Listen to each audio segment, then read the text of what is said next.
ঊনসত্তরের গণ অভ্যুত্থান বাঙালি জাতির স্বাধিকার আন্দোলনের অন্যতম প্রধান মাইলফলক।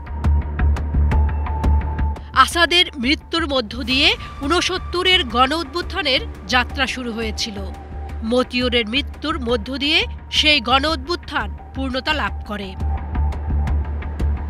আর সার্জেন্ট জহুরুল হক ও ডক্টর শামসুজ্জোহার মৃত্যুর মধ্য দিয়ে সেই গণ অভ্যুত্থানের সমাপ্তি ঘটে।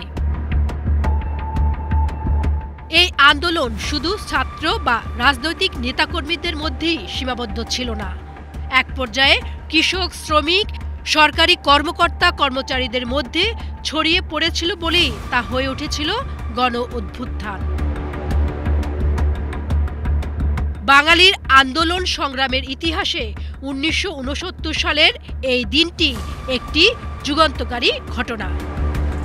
মূলত ২০ জানুয়ারি ছাত্রনেতা আসাদের মৃত্যুর মধ্য দিয়ে গণ আন্দোলনের সূচনা হয়।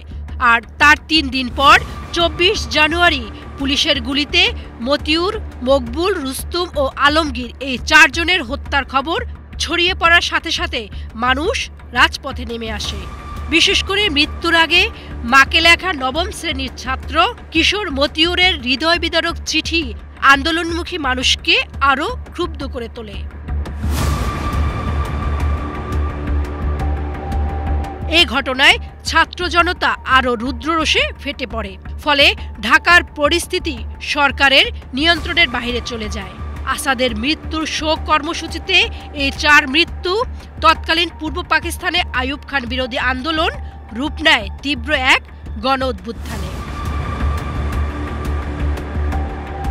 পাকিস্তানের সামরিক শাসনে ঘটে পালাবদল।